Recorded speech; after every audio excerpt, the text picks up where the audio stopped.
కాళేశ్వరం మేడిగడ్డ కుంగిన ఘటనలో ఆఫీసర్లపై చర్యలకు సిఫార్సు చేసింది విజిలెన్స్ కమిషన్. 17 మందిపై క్రిమినల్, 22 మందిపై శాఖాపరమైన చర్యలకు సూచించింది.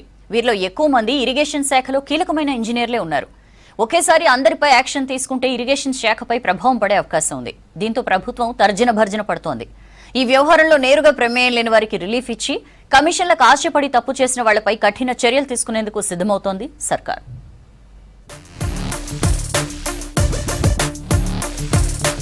కాళేశ్వరం ప్రాజెక్టులో భాగమైన మేడిగడ్డ బ్యారేజ్ కుంగుబాటుపై విజిలెన్స్ డిపార్ట్మెంట్ ఇచ్చిన రిపోర్టుపై రాష్ట్ర ప్రభుత్వం తర్జన భర్జన పడుతోంది.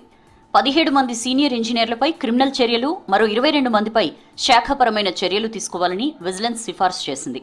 వీరంతా ఇరిగేషన్ శాఖలో కీలకమైన ఇంజనీర్లు కావడం, ఒకేసారి చర్యలు తీసుకుంటే డిపార్ట్మెంట్ కుప్పకూలే పరిస్తుండటంతో ప్రభుత్వం ఆలోచనలో పడింది. ఇప్పటికే సీనియర్ స్థాయిలో అధికారుల కొరత వేధిస్తుండటంతో పెండింగ్ ప్రాజెక్టులు ముందుకు సాగడం లేదు. ఇలాంటి టైంలో అంతమంది అధికారులపై చర్యలు తీసుకుంటే ఇరిగేషన్ డిపార్ట్మెంట్ మొత్తం స్తంభించిపోయే ప్రమాదం ఉందని ప్రభుత్వం భావిస్తోంది. విజిలెన్స్ సిఫార్సు చేసిన అధికారుల్లో ఎక్కువ మంది గత సర్కార్ చేసిన తప్పుల వల్ల ఇరుక్కున్న వాళ్లే ఉన్నారు.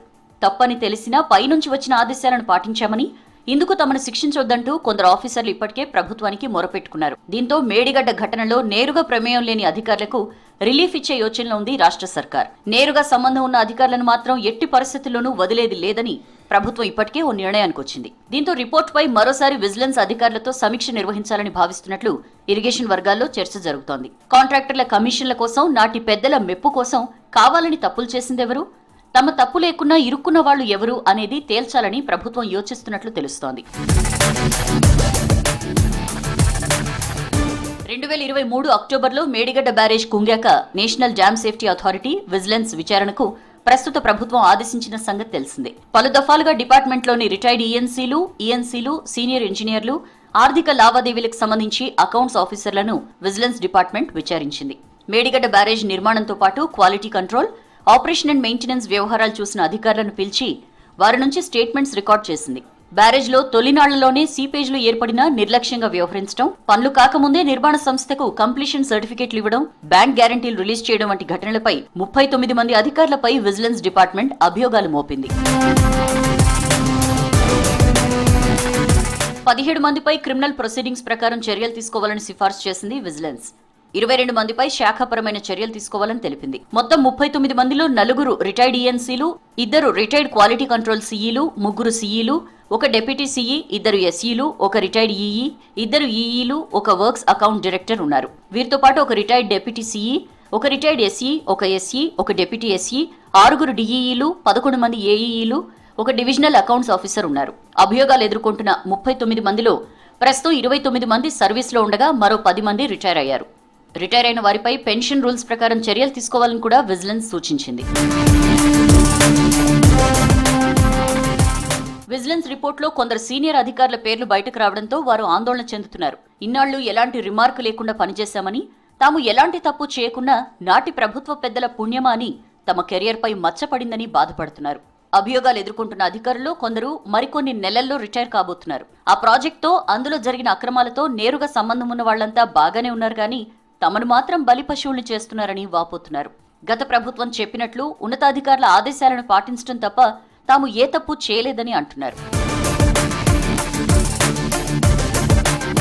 విజిలెన్స్ నివేదికపై సర్కార్ రివ్యూ చేయాలని యోచిస్తుండటంతో కాళేశ్వరం జ్యుడిషియల్ కమిషన్ రిపోర్ట్ ఆలస్యమయ్యే ఛాన్స్ ఉంది. ఇప్పటికే 110 మంది దాకా అధికారులను విచారించిన జస్టిస్ పినాకి చంద్రఘోష్ నేతృత్వంలోని జ్యుడిషియల్ కమిషన్ రిపోర్టును ఫైనల్ చేస్తోంది. అధికారుల స్టేట్మెంట్లు, వారిచ్చిన అఫిడవిట్లు, డాక్యుమెంట్ల ఆధారంగా పలువురు రిటైర్డ్ ఈఎన్సీలు, సీనియర్ ఇంజనీర్లు, ఐఏఎస్ అధికారులపై చర్యలు తీసుకునేలా నివేదికను దాదాపు ఫైనల్ చేసింది. షెడ్యూల్ ప్రకారం ఈ నెలాఖరుకే ప్రభుత్వానికి కమిషన్ రిపోర్ట్ ఇవ్వాల్సింది. కానీ ప్రభుత్వం మాత్రం విజిలెన్స్ రిపోర్ట్పై ఏదో ఒకటి తేల్చాకే కమిషన్ రిపోర్ట్పై ముందుకు వెళ్లాలని భావిస్తున్నట్లు తెలుస్తోంది. కాళేశ్వరం కమిషన్ రిపోర్టును కొన్ని రోజుల పాటు హోల్డ్లో పెట్టాలన్న యోచనలో ఉన్నట్లు సమాచారం. కమిషన్ గడువును మరో నెలపాటు పొడిగించనున్నట్లు తెలుస్తోంది. ఈ నెల 22న commission chairman justice Pinaki Chandra Ghose మరోసారి హైదరాబాద్కు వచ్చి విచారణకు సంబంధించిన ఫార్మాలిటీస్ పూర్తి చేయాలని యోచిస్తున్నారు. ప్రభుత్వానికి కమిషన్ నివేదిక మే నెలలో అందే అవకాశం ఉంది. పార్టీ అధికారంలోకి వచ్చింది, కానీ నియోజకవర్గాల్లో ఓడిపోయాం. అయినా సర్కార్ సపోర్ట్తో జనంలో ఉండొచ్చు అనుకున్నారు. కానీ ఇంకో పార్టీలో గెలిచిన వారు కాంగ్రెస్ కండువా కప్పుకోవడంతో సీన్ రివర్స్ అయింది. అప్పటి నుంచి ఆ అసెంబ్లీ స్థానాల్లో రోజు ఏదో ఒక చోట రచ్చ జరుగుతూనే ఉంది. ఛాన్స్ దొరికితే చాలు ఒకరిపై మరొకరు విమర్శలు చేసుకుంటున్నారు.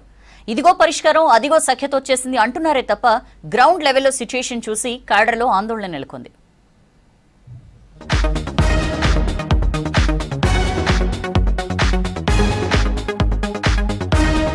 అసెంబ్లీ ఎన్నికల్లో గెలిచి కాంగ్రెస్ అధికారంలోకి వచ్చింది. తాము ఓడిపోయినా పార్టీ గెలవడంతో కాస్త హ్యాపీ ఫీల్ అయ్యారు హస్తం నేతలు.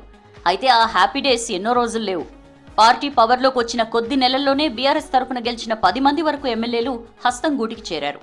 దీంతో ఆయా నియోజకవర్గాల్లో పార్టీ తరపున పోటీ చేసిన నేతలకు తిప్పలు మొదలయ్యాయి. కొత్త వారిని పార్టీలో చేర్చుకునే ముందు ఆయా నియోజకవర్గ ఇన్ఛార్జీలతో ఎందుకు చర్చించలేదన్న వాదనలు పెద్ద ఎత్తున వినిపించాయి. పోనీ పార్టీలో చేర్చుకున్న కొద్ది రోజులకైనా ఇద్దరి మధ్య ఉన్న గ్యాప్ ని ఎందుకు తగ్గించే ప్రయత్నం జరగలేదన్న చర్చ నడుస్తోంది.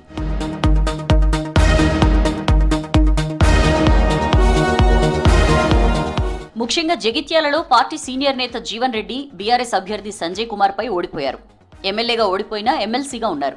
సంజయ్ చేరినప్పటి నుంచి ఇప్పటి వరకు ఇద్దరి మధ్య పరిస్థితి పచ్చగడ్డి వేస్తే భగ్గుమంటూనే ఉంది. అటు పఠాన్ చెరు సెగ్మెంట్ లోనూ ఇదే పరిస్థితి కంటిన్యూ అవుతోంది. నియోజకవర్గ ఇన్ఛార్జిగా ఉన్న కాటా శ్రీనివాస్ గౌడ్, బీఆర్ఎస్ లో గెలిచి పార్టీలోకి వచ్చిన గూడెం మహిపాల్ రెడ్డి మధ్య వార్ కొనసాగుతోంది.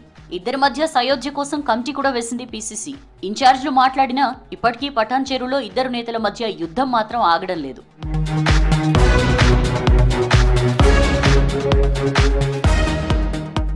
అలాగే బాన్స్వాడ, గద్వాల, ఖైరతాబాద్, స్టేషన్ ఘన్పూర్ నియోజకవర్గాల్లో ఇదే సిచ్యుయేషన్. స్టేషన్ ఘన్పూర్ లో పార్టీ సీనియర్ నేత ఇందిరా, సిట్టింగ్ ఎమ్మెల్యే కడియం శ్రీహరి మధ్య ఇంటర్నల్ వార్ నడుస్తోంది. అటు గద్వాల్ నియోజకవర్గంలోనూ సరిత తిరుపతయ్య, బండ్ల కృష్ణమోహన్ రెడ్డి వర్గాల మధ్య ఆధిపత్య పోరు కామన్ అయిపోయింది.